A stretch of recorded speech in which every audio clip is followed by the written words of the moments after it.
So the insurrectionist, criminal piece of shit buffoon president of ours is panicking over yet another issue. So I guess he's panicking over multiple issues because he never stopped panicking about Jeffrey Epstein. But this is not about Jeffrey Epstein. He is panicking here about tariffs. Yeah, tariffs. Because it doesn't get reported very much, but there is still a lawsuit that is working its way through the courts. What the hell is on my glasses? That is challenging the constitutionality of the tariffs, claiming Trump doesn't have any constitutional authority to impose these tariffs. And he doesn't, as we have talked about many times. They are completely illegal. Under our constitutional system, only Congress has the authority to enact tariffs. And of course, Trump did this unilaterally. And he is citing for his authority a 1977 law passed by Congress, giving the president certain emergency powers. Not specifically tariffs, doesn't say anything about tariffs, but he used this general emergency power law passed by Congress to say, hey, I think there's an emergency, and so I'm going to impose tariffs. I'm going to use that law to say that I have the authority to impose tariffs. Well, it's complete and utter horseshit. Number one, the law doesn't empower him to impose tariffs. But number two, there is no emergency. What the hell is the emergency? And his statements about the imposition of these tariffs against several countries, it proves that he's not using this to combat or to deal with some sort of an emergency. He is simply using them to bully other countries to do what he wants. And a lot of those things that he wants are to line his own pockets.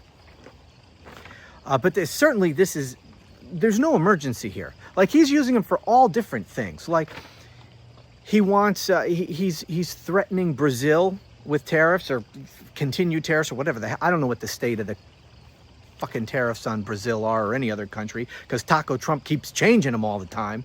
But anyways, he's threatening Brazil with tariffs in order to try to force them to drop charges against their former criminal thug president Bolsonaro, right? He's also using them to force India, I believe, to stop buying oil from Russia and all kinds of other things. He's used them repeatedly, threatening Canada, for example. I mean, he's made so many different threats against Canada. The point is, he's not using tariffs to address any sort of an emergency. And even if he were, the law doesn't empower him to do it anyway. So it's flagrantly unconstitutional. And the courts have found at each step of the way that it is unconstitutional. And so Trump is now, I think, being warned by his legal advisors that you might lose that lawsuit and they may strike down these tariffs. Here's what the buffoon posted to Truth Social today. He wrote, "Tariffs are having a huge impact on the stock market. Almost every day, new records are set. In addition, hundreds of billions of dollars are pouring into our country's coffers. If a radical left court ruled against us at this late date in an attempt to bring down or disturb the largest amount of money, wealth creation, and influence in the USA has ever seen, it would be impossible to ever recover or pay back these massive sums of money and honor. It would be 1929 all over again." No, jackass. You are creating 1929 all over again with the fucking tariffs. How about read a history book, you blithering idiot? Or have someone read it to you. Because I know you reading it, that's too much to ask. It would be 1929 all over again. A Great Depression, all caps.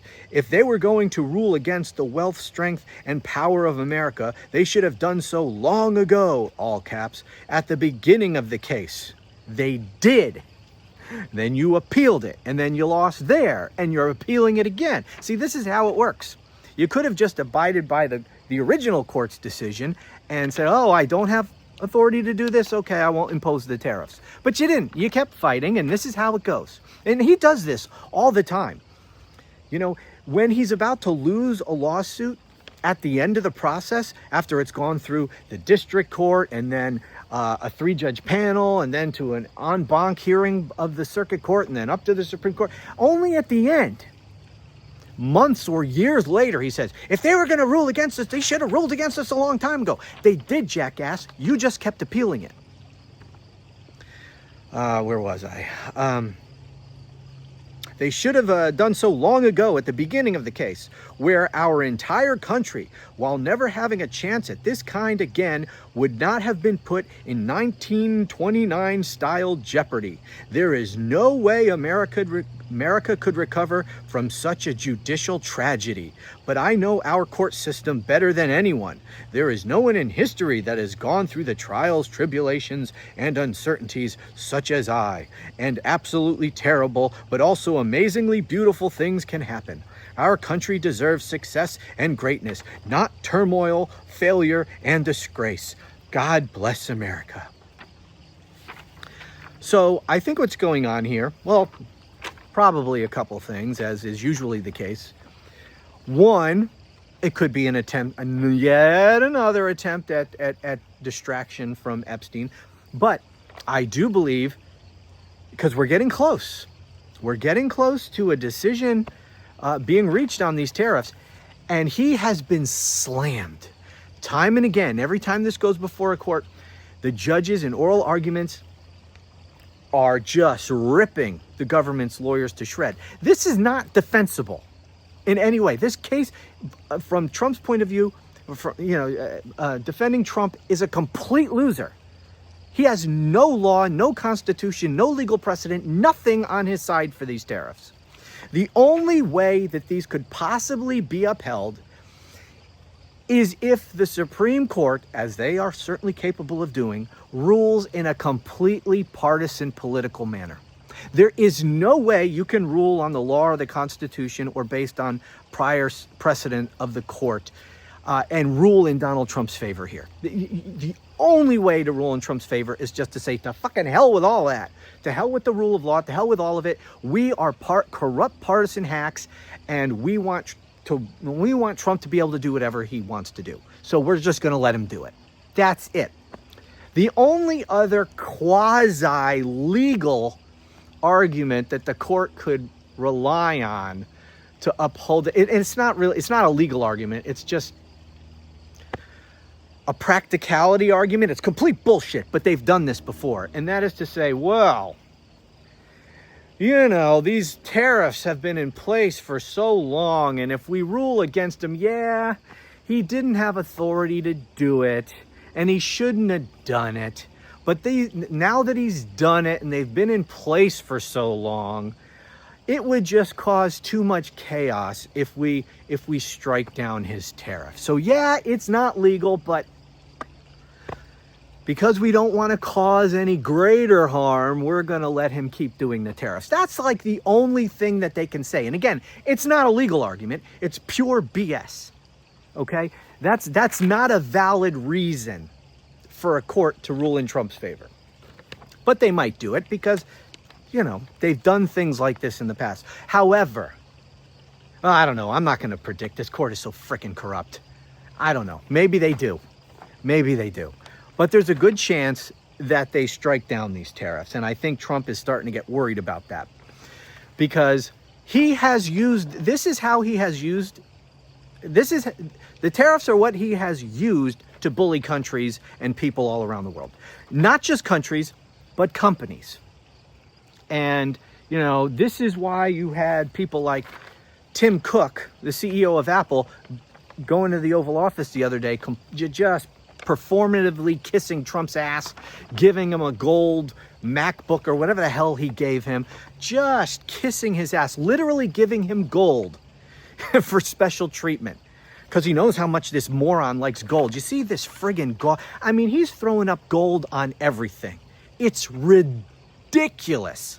So Tim Cook goes in there. But this is how, I don't want to get off on this tangent, but this is how corporate America, one of the many ways in which corporate America is helping to destroy this country. They will just do whatever the dictator wants in order to get preferential treatment. And in so doing, we're losing our freedoms in this country. They give this piece of shit money. They don't stand up. Anyway, what's the friggin' point? Anyway, so Trump, I believe, he has been told by his lawyers, look, and maybe it's just, maybe it's just to cover their own asses. Maybe they're not, trying to just be honest with him, because I'm sure they lie to him all the time to tell him only what he wants to hear. But eventually, if the court's going to rule against him, he's going to find out about it, whether they lie to him or not. Now, I know he lives in an information bubble, but I'm sure even Fox News will carry that news if the Supreme Court rules against him on tariffs. So he's going to find out about it. But it may be these legal advisors are telling him, hey, you might lose this case, to cover their own asses, getting out ahead of it and saying, hey, it's not us. It's the liberal courts. Don't blame us. Please don't fire me. It's the damn courts. So there's that. He also says, well, we'll never be able to pay back this money. I guess thinking that if the court overrules him on, strikes down the tariffs, that we will have to pay back, that the federal government would have to refund all the money that they've brought in from tariffs. Number one, even if the court strikes that down, I seriously doubt that they would order refunding of all the tariff money. But even if they did, it's honestly, in terms of the money that we're friggin' borrowing, I mean, we're going into debt at an insane rate beyond what we even were before. Donald Trump, when he came to office the first time, was the biggest debt spending president in all of American history. And he's going to surpass himself yet again. And this big, blue, beautiful piece of shit bill is just adding so much to the debt. The amount of money that we've brought in tariffs, because honestly, the tariffs haven't even been in place all that long. We've been talking about tariffs for, it seems like 6 months, like the whole time. But the tariffs haven't even been in place the whole time because he keeps pausing them, taking them off, Taco Trump doing his thing. So they haven't actually been in place all that long. And, the rates have fluctuated. We've actually not taken in all that much money. So it actually wouldn't even be that difficult to refund the tax money. And who would we be refunding it to, do you think? MAGA? Any MAGAs in the audience? You're probably, if you're MAGA, thinking that means we'd have to give money back to other countries. No. Because other countries don't pay tariffs, you blithering idiots. They haven't paid a penny in tariffs to the United States. We would actually be refunding that money to American companies who have imported. And in fact, Trump might do that even if he's not ordered to by the court, because it would be a way to put money in business owners' hands. But who really paid those taxes? We did. The consumer did. But guess who's not going to see dime one of that refund if it were to happen? Yeah, us. We're not going to see any of it. The only entities that the federal government could refund that money to would be the importing companies. But do you think those importing companies are going to refund that money to us? No. It's an impossibility anyway. You go to Walmart and buy some t-shirts. How are they going to find out that you bought some friggin' t-shirts and refund you the money from the tariffs that they pay? No, it's just not going to happen. We'll get stiffed. They'll get money, but that's not going to happen anyway. Point is, this actually does have a chance of being struck down. And here's the other thing. Here's the other thing that I want to say, and I'll end it on this. I'm actually a very mixed, two minds on this. Because on the one hand, the tariffs are flatly unconstitutional, not even arguable, completely illegal. And for that reason, they should be struck down. And I want them to be struck down. And for Trump to suffer a big political blow, that would be good too. However, Trump and MAGA are a serious threat to the future of the country, right? We can all agree on that. and defeating them politically, turning the American people thoroughly against them. Hopefully so that we can take back control of Congress away from these MAGA Republicans in the midterm elections. And then if we were living in an ideal situation, impeaching and removing his orange ass from office, that would be ideal. That's tough, not expecting that to happen, but it could, and that's what we should be fighting for. But even if we don't remove him from office, defeating him in the midterms, defeating him in fascist MAGA Republicans in the midterms, and then defeating them again, hopefully huge, in 2028, and taking back the White House. That's all a must. Okay, we have got to beat this back. And here's what we know about the American people. To the extent that they vote on issues at all, the only issue that really concerns them is their own pocketbook. That's it. They don't care about anything else. They don't understand anything else. They're not intellectually curious to find out about anything else. They simply don't care. They're selfish and stupid in large part. The only thing they care about is what they're paying at the grocery store and whether or not they have a job and health care and those kinds of things. Now, everything Trump is doing is destroying all that for the American people. Things are getting horrible. And while that's bad for all of us, it may be the only thing that saves us in the long term. Because what is bad for the country right now is bad for Trump and bad for MAGA Republicans, which means it's good for Democrats and wresting control of the government back from MAGA Republicans, and then hopefully turning this around. So if we are wanting to save this republic going forward, we need to destroy these people politically. And a shit economy and people suffering, as much as I don't want to see that happen, may be the necessary prerequisite to saving this country. And if the court strikes down these tariffs, that's only going to help Trump. I mean, he's too stupid to realize it. Now, it may not help his grifting operation. It certainly won't be able to do that. And he won't be able to bully other countries and world leaders and corporate heads anymore with these tariffs. And that's probably all he's thinking about right now, because he's never going to be on the ballot again. And believe me, he's not. I know some people think he's going to run again. No, if he wants to stay in office, it's not going to be because he's running again. If he tries to stay in office past the expiration of his term, it's going to be through a military coup or something. He's not going to stand for election again. So don't worry about that. We've got enough other shit to worry about, but that's not one of them. So he doesn't personally have to care about the politics too much, except insofar, and he should really be keeping this in front of mind if he had a brain, he loses control of Congress in the midterms, his presidency is effectively over. He won't be able to get shit through Congress, and he'll be mired in investigations, hopefully impeachment inquiries, impeachment votes, but certainly investigations into his corruption and criminality. So he should be concerned with politics. I don't know how much he is. But if he were not a moron, he would realize how bad these tariffs are for him politically. Personally, they're making him very, very wealthy with his corruption. But politically, very bad for him. And that if they were to be struck down, that would be very, very good for him politically, because it would undo a lot of this damage. You probably would see the stock market friggin' take off like a rocket if these tariffs were just struck down by the Supreme Court. It would be very, very good for the economy, and it would benefit him, and it would benefit Republicans. But I don't know that he's smart enough to see that.